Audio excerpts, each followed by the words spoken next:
We are right into the final stages of the top 14, and this week it was the turn of the Argentinians to take over and show us how they like to light up not just their own domestic competitions, but also France. We're going to talk about all of the action and the latest gossip in this week's episode of the Top 14 Digest. Let's start the show.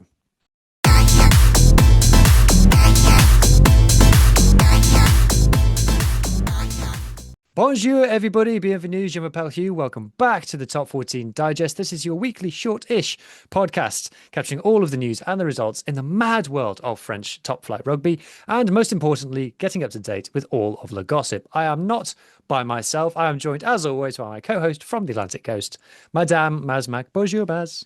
Bonjour, Huw. How are you? Maz has had her hair done. Everyone comment, say how nice it is. Isn't she looking blonde? And she's got her Power Rangers Stade Français jersey on. Yay. Thank you, vintage. Maz, in that intro, I don't actually know what the words are until I've already said them. Sometimes I find myself going, what is the next word? And then by the time I've thought of it, it's already said. It's just muscle memory at this point. Welcome to my world. That's a daily thing with me. So that's my normal life to be like that. What did I say? What do I say next? So there's no time to lose. To lose. To lose. We need to talk about all of the results in the top 14. So we begin the show, as always, with the scores en 14. Some very interesting scorelines this week. Some thrashings handed out. And we've got a game of the week that we've just about picked out. So we're going to skip over that and come back to it. But we begin with the early kickoff, which was Section Palois against Castres. In the early kickoff, a game that I enjoyed. It was a nice bit of early Saturday afternoon watching. Maybe not the most thrilling Po game that you've seen, because they do like to thrill, but an enjoyably decent type of game. And some nice tries scored, particularly in the first half, with your man Botito in particular scoring a nice one.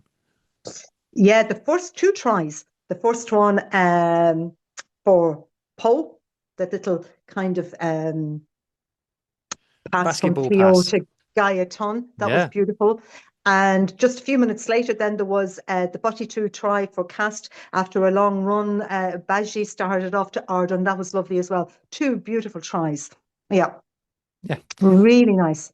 I was convinced that Po were going to throw this away, like they have done in the last couple of games. I thought, because they were just kind of staying ahead because of kicks. And I think Simmons missed his first two kicks at goal as well. And I thought, I can just see Castres, because I think Po were 5 or 6 points in the lead with 10 minutes to go. I was like, this has got Castres stealing it to the death written all over it. But no, they managed to. Yeah. And I am going to have a rant.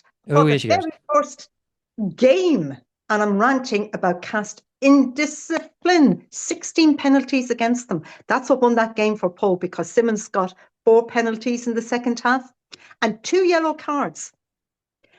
And the 2 yellow cards, because I am obsessed with this, has put Castres to the top of the league with 25 yellow cards. Montauban have 24, Bayonne have 24, and I think Racing have 23, last year's winner. So come on. You wouldn't have thought Castres, most yellow carded team in the world. No, but they do pick them up. They pick up 2 and 3 in a game sometimes, and then might have a game or two without nothing. But yeah, and Simmons, that was the huge difference, I think, as well. They won on penalties rather than tries, Po. So Po still unbeaten at home. The only team, as we'll come on to a little bit later. Back to the scores on Couture's. Clermont. Now, there's loads to say about this game, or you've got loads to say about this game, because you enjoyed it very much. Clermont 45 to poor old USAP Perpignan's 14. And all your favourites were playing well in this one, Maz. Oh, they were indeed. And when Clermont play well, they really play well. And for a long time, they've been relying on their pack, especially at the beginning of the season when they had that run and the pack was scoring all the tries and rolling over and mauls and you name it. But now it's their Le Charnière, the scrum half and the fly half playing well with the wingers and the centres, and they were all on fire. Absolutely beautiful tries. The captain, he's only 22. He's very young for a captain. Yeah, and he had an exceptional game, as did Plummer. Plummer scored 20 points he scored a try and he had versions, and Delguy. They were a joy to watch. Really enjoyed it. Really D enjoyed it. Delgi, the first of our Argentinians to get a mention. I Mm, was checking his stats. He had an unbelievable game. One of the most mm. underrated players, these Argentinians. Stick around. We'll be mentioning more Argentinians shortly. But Geno, I posted on Twitter the other day that he's the fourth choice French scrum half, and then I was actually thinking about like, no, he's actually fifth choice. Dupont, Lucu, The Serran, Garrick. Legarec. So that makes Geno fifth choice, which is mad. Because I'm telling you now, Geno starts for England. He starts for maybe not Wales. He probably gets in the match day 23 for Ireland. He starts, well, Scotland have got a good couple of scrum halves, but he probably starts for South Africa. Oh, people won't like me saying that, but it's true. Hello, you I'm back? still, I'm back. I'm here. Okay. Yes. Yeah. Excellent. Right. Continuing on with the scores on Quatorze. Because I was showing you that Geno thing, it means that I've lost the scores. I've found them, I think. Here we go. Back on to sharing the screen, killing time. Right. So that was ASM Clermont. We're skipping over Bayonne UBB for the moment. We'll be back to that in a moment. Montpellier become this week's team to thrash Montauban. Mm. And tell us about another Argentinian who did very special things in this game.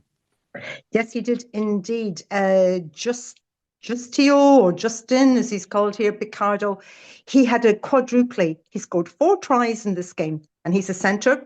He joined Montpellier just this year, straight from Argentina. He Uh, did. yeah, from He last. made his test debut against the British and Irish Lions, Okay. beat them, Yeah. and then he's joined Montpellier. Yeah. And he scored the third, 16th, and the 37th minute. And then for his last one in the 73rd minute, he went in with the pack and went over the line for it.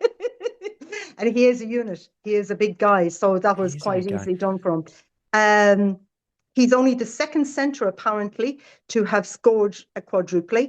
Can't remember the guy's name, but it was somebody with, oh, Perpignan, and that's going back a long time, 2003 or something. There was another quadruple scored on the 14th of February 24 by Paul Grau of Toulouse. Hmm. Yeah, but he's a big guy. He's quite young too. I think he's only 22, 23. So, yeah. I'm so impressed with him. Yeah. In his first, because Super Rugby Americas is where he came from, Yeah. and it's a young league, it's a developing league, and obviously he's a young and developing player. But seeing him play for Argentina, especially by the last game of the season against England, he absolutely tore them a new one. Argentina lost that game, but we'll come on to another Argentine centre who also played extremely well this weekend. Can But I just have a few things to say about this game as go well? on. Sorry. Yeah. That's Montauban officially relegated now. They're gone. Oh, yes. Yeah, which is that. The other thing about Montpellier is Toulouse, who is now playing pilier droit, which is tight head prop. He's a hooker. Hmm. And this is his second game there. He's played really, really well. And it's something got to do with the fact that the French team has a bit of a depth problem there Yes. with Antonio gone and other things. So he's moved over there and he's played well.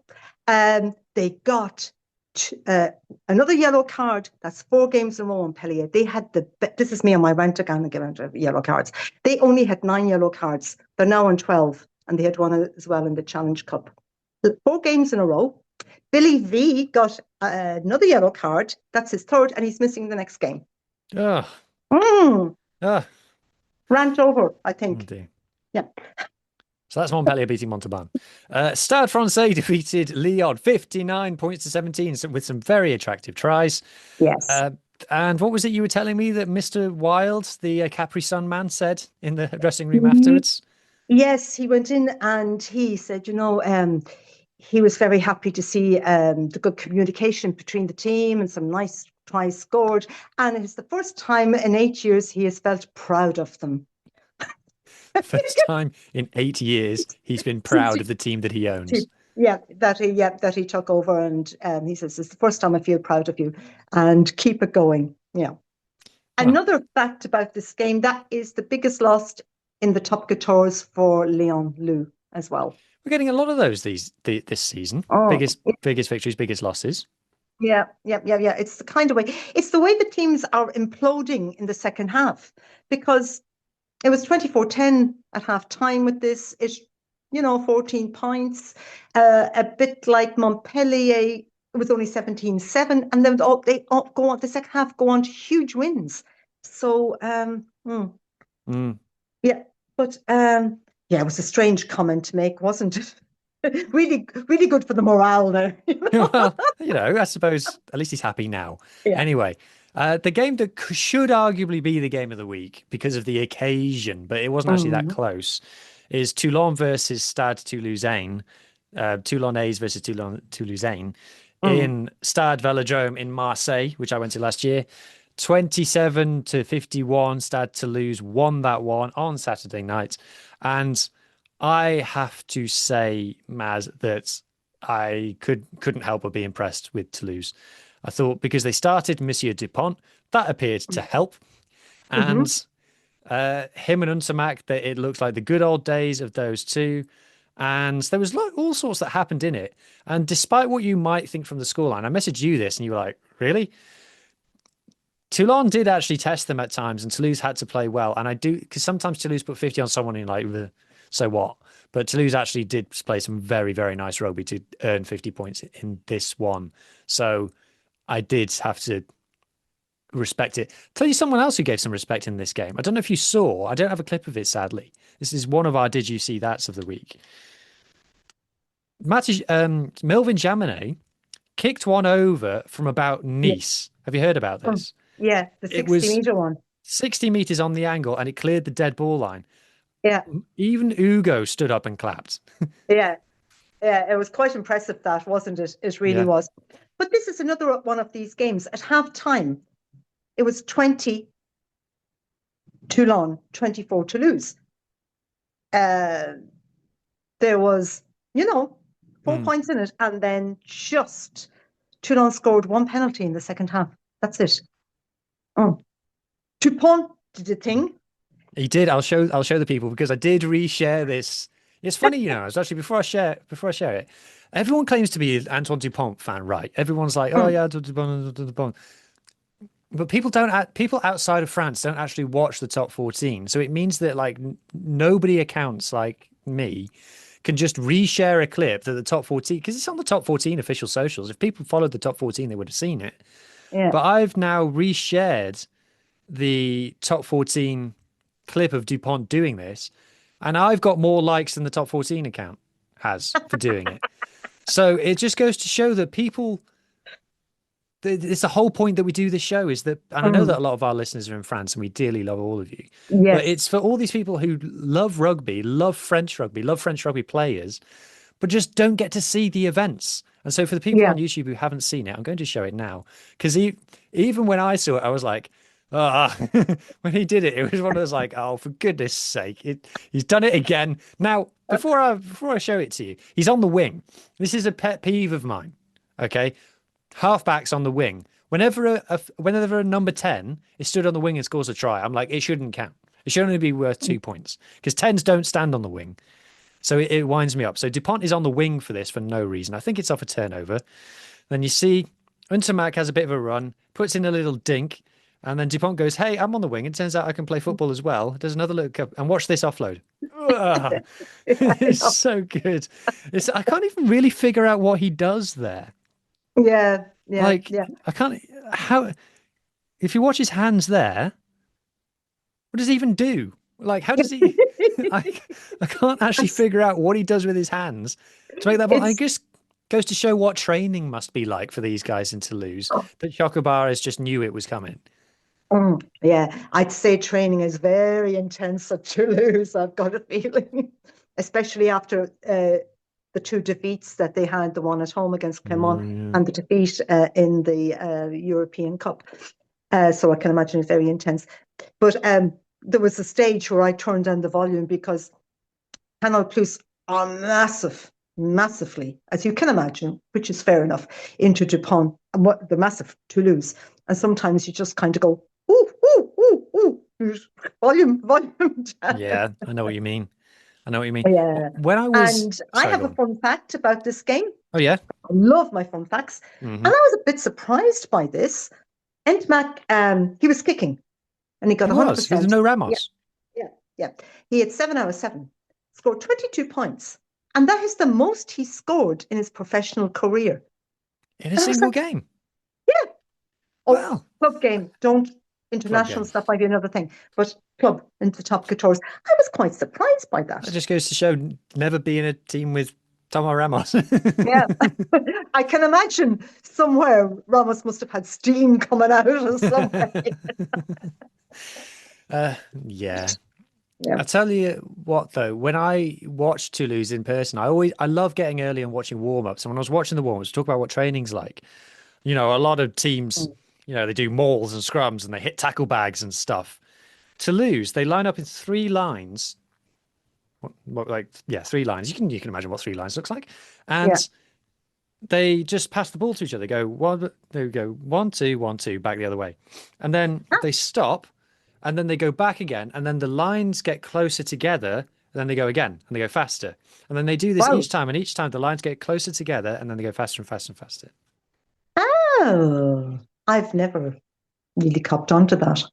Well, they did Ah, it at the okay. game that I watched anyway, which just goes to show the skills that they prioritize. Yeah, yeah, yeah, yeah. I'll have to look out for that Mm, now. yeah. Mm. And then finally, like I said, we've still got one to talk about after this. Racing versus Stade Rochellais, La Rochelle. And it happened finally. Racing lost at home for the first Mm. time in that La Mm. Défense Arena, which, by the way, had two bands in it during the game in the attempt Ah, to create the illusion that people were there. And the two bands did not have a meeting about who plays when and what songs they're going to play. So quite often they were playing at the same time, very different songs. But it was not the highest quality game that you've ever seen, but it was quite mm. tense. And Roger was going mad on the touchline, but in a good way. Yeah, And yeah, there was all sorts happening. It was a bit chaotic. There was Fijians forever. At times, it felt yeah, like a game of Fijian sevens because you had like I think three on each team, and they always seemed to be running at each other and tackling each yeah. other. But yeah, And there first, was first loss at a home few for big Racing. hits on each other as well. So there And there was. was a big hit from Monsieur Referee on David Niniashvili. Yes, and the referee didn't get a yellow card, whereas some poor Referee guy didn't in the budge. yeah, there's some Jamine's brother in the Pro D2 got a yellow card for running into the referee doing exactly the same. Niniashvili had actually earlier on in the game, he had a God love him. He ran into the billboards, the advert boards. He ran right through them. I think he's been hanging out with Nolan Le Garrec a bit much because Mm, he I can't remember who it was. One of the La Rochelle wingers bumped off Yaman Steiner, referee yeah, Tamada, bumped him off. it was the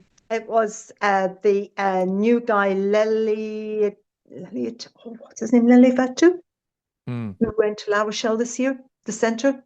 mm. Yeah, And Niniashvili went over to him and told him to get up. But Niniashvili also kicked a very long range one in mm, that. So it's just another thing that he can do. Is he's a long yeah, range goal kicker now, apparently. yeah, yeah. Um, right, Maz, I There forgot was to a do something before we still haven't gotten to UBB because I forgot no, to do because I'd something. still loads of things to say about this game. All right, you tell me about this game and Ras, then we'll go on to something else. yeah, Okay, Racing missed drop goal in the last minute. they did. Yeah, and that was very rushed. They should have just kept going and going and going for a penalty. That is the first time La Rochelle have won there in La Défense, in that arena. I think they've bet Racing in other places, but in La Défense. Mm. And all the big names of the day were there for that game. Monsieur Galti was there. Yeah. And the head of World Rugby, Monsieur Robinson, was there. Was Honest he? Honest to God, because I know I brought them somewhere else for a bit of atmosphere. Yeah, All it's I could Paris hear though, was isn't La it? They want to Rochelle bring. people shouting EC, EC, c'est La Rochelle. There's about 80 of them. Yeah, it's Paris. I think they wanted to go to Paris, Yeah, and then they just caught a rugby match that was on. yeah, yeah. I think, oh, and the other thing, it was his first away game since his heart attack. Antonio was at that. Oh yeah, that's good. Yeah, yeah. So, yeah, Hmm. it was nice to see that. And he had lots of love from lots of people. So, Hmm. yep, I think that's all mine. things Okay. about that game. Before we talk about our game of the week, I'm going to sneak this in. There's the stat of the week because we talked about Piccardo down at Montpellier, but Mm, also Choco Bares for Toulouse had a very, very, very good game. And I've yeah. seen a few people saying, well, Piccardo is just a shoe in for Los Pumas to start at 12 for them. I'm like, yeah, but what about Choco Mm, Bares? Because he's really, really good as well. And I clipped yeah. up their stats, which I show on the screen now for the people. And Piccardo was playing against Montauban and Chocobaras was playing against Toulon. Mm, Sorry, so it's a bit more difficult. mm, Obviously, Piccardo had the better of it this weekend. Maz, you're a Los Pumas fan. Who are you picking? mhm. I would still have to stick with Shuckle. Oh, yeah, for experience, I think as well. Big game player, but yeah, he will feel a bit of pressure for his jersey now that I don't think he probably had before, which is a good thing. Hmm. I Yeah, mean, there's probably people typing in the comments right now, just play Chocobaras at 13, it's fine. But then what about Molina or whoever it is? yeah. They have quite a few options in the centres, Argentina. So it will be very interesting. Well, And I actually, oh, I can't remember what way they're going on this new, not summer tour. It's not called a summer tour they're anymore. Sometimes, playing Wales and England yeah. and another one. I can't remember who the other one is. Is it Japan? Ireland, maybe? No, I No. can't remember. Is it Japan in a weird No, way? no, because Japan count as South, even though they're not. So Maybe they're not. Yeah, true. Yeah. if you Italy. know who Argentina are playing, write in and Italy. tell us at the Top 14 Digest. But Yeah. on the subject of Argentinians, I was just making a list of the Argentinians who play in the top 14. Mm. And what a team of players this it would be. So you got Chocobares and Piccardo, like I said. You got Mm. Bautista Delgui down at Mm. Clermont, massively underrated player. Kremer at Clermont as well, currently banned, I think, because he got a carton orange. You got Carreras down at Bayonne. Mm-hmm. You got Albonoz over at Toulon. Then you got Maliers out injured at the moment with his ACL, Ginger. bless him. My favorite. Love him. Yeah. And then you got Montoya and Issa down at Pau. Yeah. I'm probably forgetting And some as well. there's a few props hanging around in. La Rochelle have got like two Argentinian props, haven't they? Or at Yeah. least one. Yeah. And oh, Bosch is down in Bayonne as well. Hmm. He's he's a prop, or is he a hooker? Bosch, no, he's a, yeah. Um, Stade have one as well, and Racing, don't they? In their lineups. Oh no, Guido. Still miss Guido Petty in the top 14. There's a whimsical moment coming up. So yeah, so if we do have any Argentinians who've clicked on this, Mm, we love you. You're very special, Rugby Nation, and we enjoy yeah. watching your players a great, great deal. But finally, I shall now permit us to talk about the game of the week, which Maz didn't want to talk about, but I forced her because I said, just look at the scoreline, Maz. It's clearly the game of the week. Is Bayonne versus UBB, which you didn't find fun at all.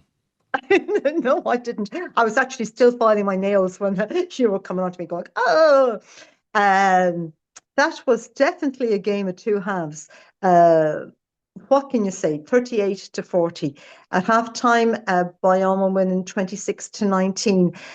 Uh, and Bayonne was the best they've played in a long, long time and scored some really lovely tries. But they had massive um, discipline problems. They had 12 penalties to 6. Um, and that's what kept UBB in the game was the penalties. Because with the penalties, it came up to 19-16 at one stage. Hmm. And you're going, oh, okay. The other person who had a fantastic game was Makala. And he Oh, that's good. totally outwitted Burris 2 or 3 times for tries. Burris was just on the high ball. He was absolutely chronic, and Makala was just like in and around and now let's go a try or offload it to somebody else. Yeah, they had absolutely gorgeous tries.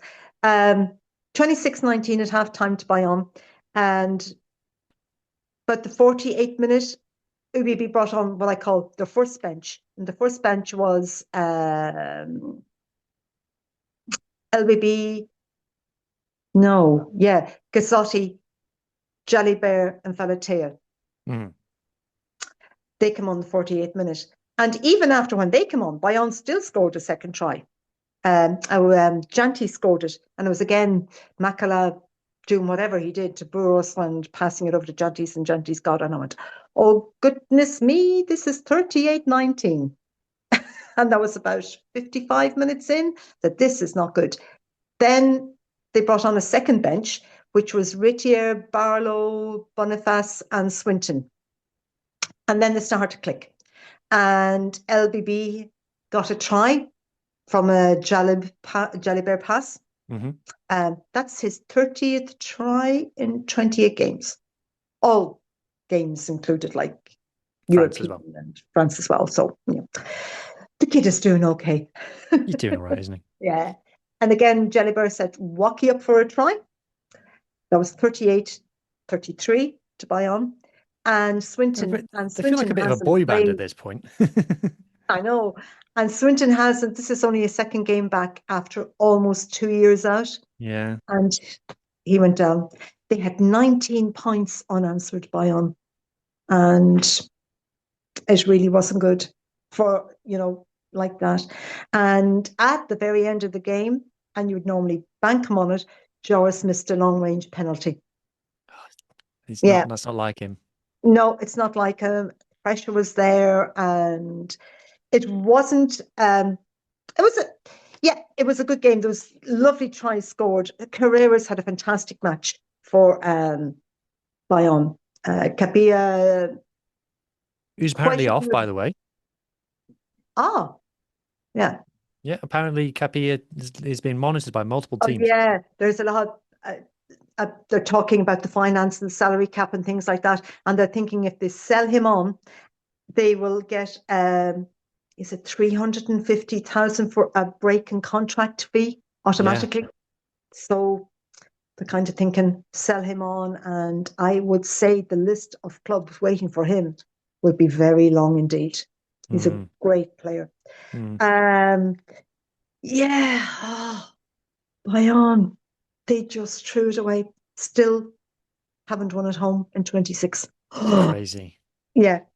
So the change of management there doesn't look as improved. Why is Maxime Lucu nominated for Player of the Round? Because he's Maxime Lucu. Probably the way around it. Did he score a try? I can't remember. No, he didn't. No, he didn't. No. Yeah. No. They're just trying to get engagement from UBB fans. Probably. Anyway, right. That brings us to the end of the scores on 14 and the game of the week. And we've done our stat of the week. And did you see that of the week? So we've actually rattled through quite a lot there. But before we go any further, just remind people that if you are enjoying what you're watching on YouTube so far, then please consider subscribing to the Global Game Line. This is the most diverse rugby podcasting platform that you will find anywhere in the world. So this is obviously the top 14 show that you are watching right now, right at this moment. But there's also a South African special show. There's a URC special show, which is very popular at the moment. Very pleased. And then there is an Irish special show. There is a women's rugby special show, which is all about the Women's Six Nations, which we'll be talking about in just a moment. And there's Scrum of the Earth here. There's an American show. It's really all of the things from everywhere. It's a bit of rugby from a bit of everywhere. And if that sounds like a bit of you, please consider subscribing. Right. We mentioned it there, Maz. Let's talk about Les Bleuets. France against Scotland. Now, it's funny at the moment, France, because this is their biggest win of the Six Nations so far. They won it very easily, as you would expect them to, scored some great tries, and yet everybody still seems quite down on them. Yeah. And at least the first half, they actually got moving and scored tries, and some lovely tries. There were two doublés. Siobhan Siketa. Siobhan was excellent, I have to say, as was Escudero. Yeah, she was my Fijian of the week a few weeks back. And Leah Campon as well. She scored a doublé. Is that they're indiscipline as well? They got another yellow card. I don't know. And they play, some of them, again, it's always the same ones that are playing outstanding all the time. Pauline at scrum half, Leah Fall, she's always great. Arbez, and she had a brilliant cheeky try. Oh yeah, she's playing so well. I'm so enjoying watching Yeah, her at the moment. I yeah, think yeah, yeah. those two, Arbez and Foul Reclo, would be in Mm, my team of the tournament for sure yeah, so far. yeah, yeah.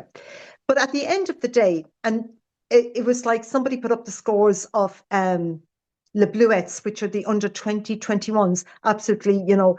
hammering people by like, and this is not an exaggeration, 90 points to 0 and things like that. They absolutely wiped everybody off. And they're going, why aren't the women's team more successful than they are? And they don't have professional contracts. And yeah, I read interview, was it with Arbez or Joanna Greasy? I can't remember which recently. And they said, how are you going to entice people to come over and play in France for €350 a month? You're not. And Mm. most of these girls are either students and playing rugby, or they are working, and okay, the FFR maybe paying their companies to let them off to train and things like that.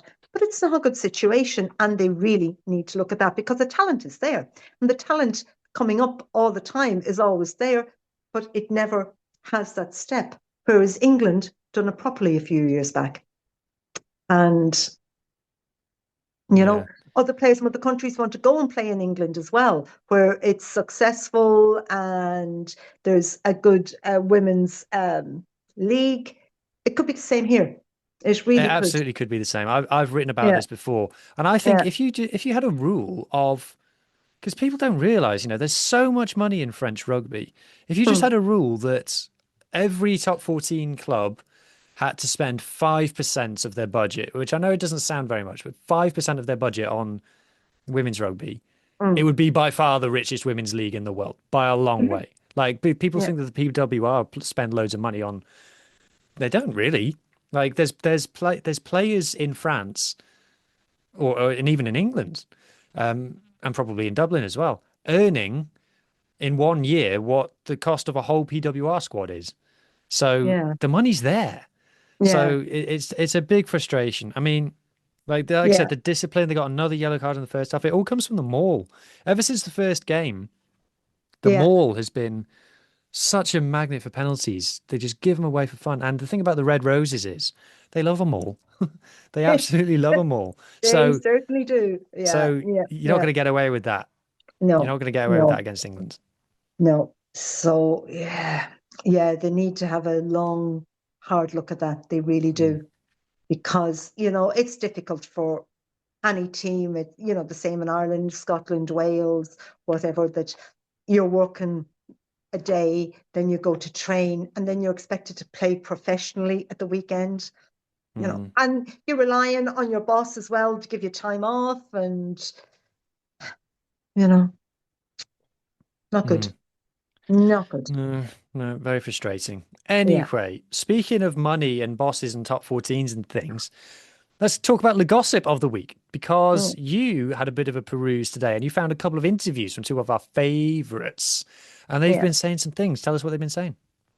Yeah, last year we had a lot of presidents of clubs saying an awful lot of things. This year is a bit calmer, but I think it was yesterday or today, two of our favourites, Monsieur Altrad from Montpellier and Monsieur Bernard Lemaitre from Toulon, both did interviews to newspapers.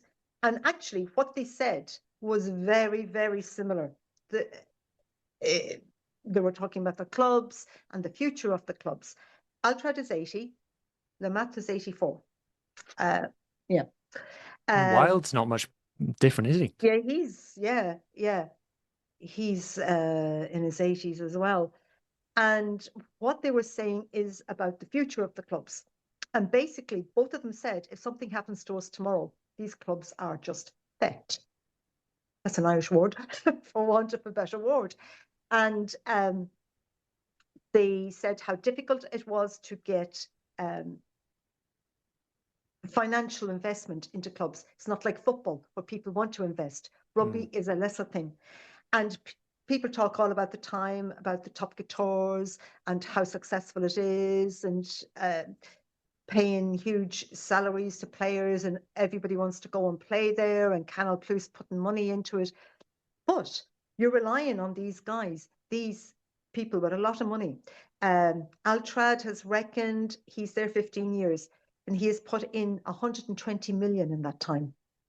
Lemaitre is there since 2026 years. Both clubs have both big deficits. He's putting in about 10 to 12 million of his own pocket as well. You have Jackie Lorenzo at Racing. He's had the same thing for years and years. Now he sold the stadium off to an events company, and he's building his little cozy English style. It makes sense. It actually makes sense for Racing. Well, Lemaitre wants to build a stadium for Toulon, isn't he? But he's getting no luck with that. Look, both of them talked about this as well. This is two problems always with the club. It's two different problems, though. Altrad built that stadium. It's now decaying. The town won't invest any more into it. He wants to build a brand new stadium. He wants to pay for it. But the city won't give him the land to build on. He ran for mayor of the city. He was defeated. So the same political tensions are there. And he has actually talked about moving the whole club out of the city completely towards Béziers, which isn't that far away. And he'll pay for the building of the stadium. For him, he said 100 million is nothing. I'll build a new stadium as I want it. Okay? It's right for some, isn't it? Yeah, isn't it? Can you give me 100 million if it's nothing? Yeah, it's nothing. Yeah, fine. He said that's how much the club means to him. You have Lemaitre, the other side, where he is saying, my all can't keep going. They can't make any money because it's in the city. They can't have concerts because of noise and things like that. They need to build a new stadium outside of the town. He can't afford to build it, and the city is refusing to build it. They say, no, stay at my all. So you have two different things, but both about stadiums. And yeah. And he said that if he doesn't have to go ahead in the next 6 months to build a new stadium in Toulon, he'll give the keys back. Okay. Yeah, it's all that kind of thing. There was also a bit of talk about coaches. Altrad's not a bit happy that his coach, Caio, went and had an interview with Toulon. Toulon are looking for another person to... No, I should imagine that went down very badly. Yeah, it went down very badly. Mignoni is stepping up to director of rugby, and Toulon were looking for another coach to come in. And he went and he talked to Toulon. Don't do that. Yeah, there's a great rivalry there. There's always people passing back and forward, and now Toulon have got Frank Azema back, who was there, as they said, in the glory years of 21 to 23. I was going, what glory years? You won a European Challenge Cup, but not much else. He's coming back. He was in a pre-contract with Fiji, and he had to get out of the pre-contract. So there you go. I think that's about all they talked about. They talked a bit then about Lemaitre talked about one or two dossier files, players of notably Gabrizi and Fillier. Fillier's injured a lot, big salary, and they said if somebody wants to accept him, we'll open the door, and the same for Gabrizi. Plus, I think there's 5 people in Gabrizi's spot now. So well, it's all Albanos at the moment, isn't it? They've really gone in on him. Yeah, and Matthew Garcia, and they've signed the young under-20 player from Brive, Caletano. So there's a few there. So I think speaking of Brive, their coach is supposed to be going off to coach Georgia. That's not happening anymore. Oh wow. Those sanctions are interesting, aren't they? Oh, No. All right. Anyway, let's talk about something happier. Let's move on now to Fijian of the week. Who are you picking? Can I have a little shout out to another Fijian before yes, of course. Fijian of the week? He's from Montauban, Aseli Gade. He made his top Tours debut. He's 19 years old. He was playing in Fiji schools rugby last year, and he scored a try in his debut. Yeah. Yeah, so that's nice. We like positive things. We do. But my Fijian of the week is Raka from Clermont. Oh, and Clermont missed him so badly. He was injured for a long time. Um, that was his 79th try for Clermont, and he's still the highest scoring top 14 player currently playing, if you know what I mean. He's there since 2015 from he came from Fiji, and he's never left them, and he's re-signed again for another 2 years, I think. Yeah, there was talk about him leaving, but Yeah, but they've re-signed him. He's only 31. I know. I It's know. like him and Peter Gus. They just look like they look like it's the old people's home, but they're fine. Yeah. Peter Gus also had an excellent game. Remember Under Peletta as well? I think all of He's, them must have just been smoking a pack a day. I don't know what they're at up there. But yeah, he's only played 8 games this year, and he scored 5 tries in his 8 games. So he's a huge part, and he's a big unit, and he'll get in there behind the pack and push them on as well if needs to. And I think he had 1 or 2 assists as well for tries. So yeah. I was wondering, you were telling me about the Fijian Players Association in France. Mm. I was wondering if there's an Argentinian one. I don't know. I'll ask a friend. I'll get back to you on Because that I one. thought that might be something that you would know. So, yeah. Yeah. Right. Predictions time then.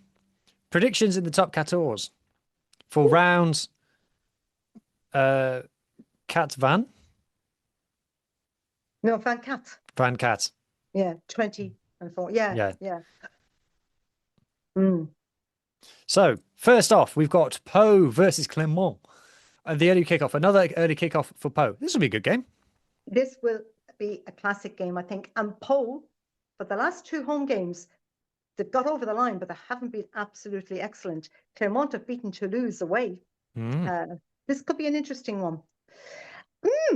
I think Pau will do it, but they'll really have to watch themselves. I think it could be a few tries in this one. I completely agree with you. Definitely one to tune in for on the Saturday afternoon. Yeah. Bordeaux versus Perpignan. You're there, Maz. You'll be there. I am. I'm there. Yes, I've got. We've decided to go. Got tickets. Bordeaux have to win this. They haven't a choice. They have to get 5 points as well to stay. They're just on that level. They have a few tough games coming up. They need to win this, and I think it'll be much the kind. They'll rest a few players. I imagine Luca will be rested because he played last week and he played the 4 games. So more or less, yeah. There'll be probably 1 or 2 benches coming on, but Bordeaux. Okay, and then Castres versus Montpellier. This is another interesting one. I might go Montpellier. I will. Montpellier good away from home. They're picking up bonus points all year away from home, and they are second now. They went ahead of Pau because they got the winning bonus point, and they will need to win this. And Castres really at this stage, I don't think they've got anything to play for, have they? Apart from pride. And I know they're good at home, Castres, but I'm going Montpellier away. I agree. Now, the team that is beating Montauban this week is Stade Français. Yes. Lyon versus Bayonne. I don't think this is going to be a classic. God. No, it's not, but I suppose Lyon will win at home. Do you think? Yeah, they will. Yeah, I think probably as well. Wanigolo hasn't scored in a minute, has he? He wasn't playing. I think he's got some kind of knock. Okay. Yeah. All right then. Then Racing versus Toulon. Again, that doesn't really excite me that much. Is that a Saturday night game? It is, isn't it? Yeah. Yeah.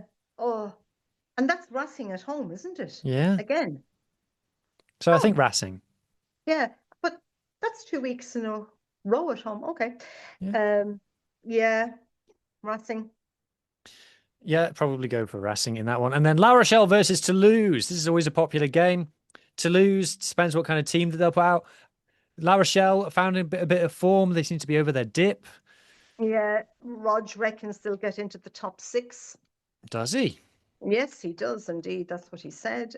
Oh, I don't know what kind of team Toulouse will send up. They'll have to, yeah. I still think Toulouse will win it. So let's have a wee look at the standings if I can find them. See if Rog is talking sense or not.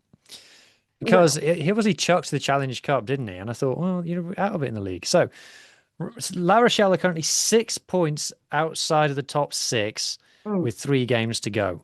I mean, it's not impossible, but it's hard. I'm trying to think what have they got. They've got Toulouse at home and Stade Français at home. Now they're, both big teams. And their away trip is where? Where is their away trip? Perpignan? Oh gosh, I can't remember. I honestly can't remember, and I should know. But anyway, yeah. But they'll still want that 8th spot to qualify for Europe. Well, I'm just looking now. Toulon are down in 9th. Yep. That was part of Monsieur Lemet's rant as well. He wasn't very happy about that either. No, Yeah, I 9th wouldn't be. qualifying at this Gosh. stage. Yeah. You worried about UBB falling out of the top 6? Well, they have to beat Perpignan. They need to get the bonus point. Their next game is away to Toulon, and their last game is at home to Clermont. And neither of them are. Gosh. And you wonder why I have a permanent nail file in my hand. It's like, yeah. Look at Montpellier up there in second. I'll tell you what, Maz, we started the show talking about Chocobares versus Piccardo. Yeah. That could be the top 14 final at this rate. It could be. Yeah, they're playing well, Montpellier, and they have a game against Pau, don't they, at home the next round after this. Yeah, and I can't remember where they are. I think they've got an easy last round away. It's very, very tight at the top, as they would say. So, and then La Crunch. Yeah, Sunday afternoon. Yeah, all the games have been moved to Sunday for some reason. The scheduling of this year's Women's Six Nations has been really poor, really annoying. Yeah. I just think in Bordeaux, people already have their lunch and they'll go to a game. So I can kind of get ahead for France time. Yeah. But probably not other countries. But anyway, yeah. I'm going to be at a wedding. I think that I'm hoping that France have got something up their sleeve that they've been planning the whole tournament so far. Yeah. But I think the thing about England so far this championship is that I think they've been underperforming slightly because they're just having a bit of a mental dip after the World Cup. Yeah. And I think they'll turn it back on for this game, unfortunately. Yeah, I think they will. It's their big kind of game as well, isn't it? Yeah. Nobody else has really challenged them. So, but it's England to win. I can't see anything else. Yeah, I agree. Anyway, let us know your predictions. 17 years since France won? Is it 17 years? No, it's less than 17. They won it in 2018. So maybe 7 years. Oh, 7 more. Yeah, sorry, I just added one on. Okay. Maybe since they won the Six Nations? Oh, I don't know. No. I can't remember. Anyway, well, yeah. Let us know your predictions in the comments down below. And that just leaves me to say, because we've come to the end of the podcast. Merci beaucoup to Madame Maz. Avec plaisir, Huw. Merci beaucoup to everybody for listening. Enjoy your rugby, and I hope that everybody's team wins. Bye-bye. Bye.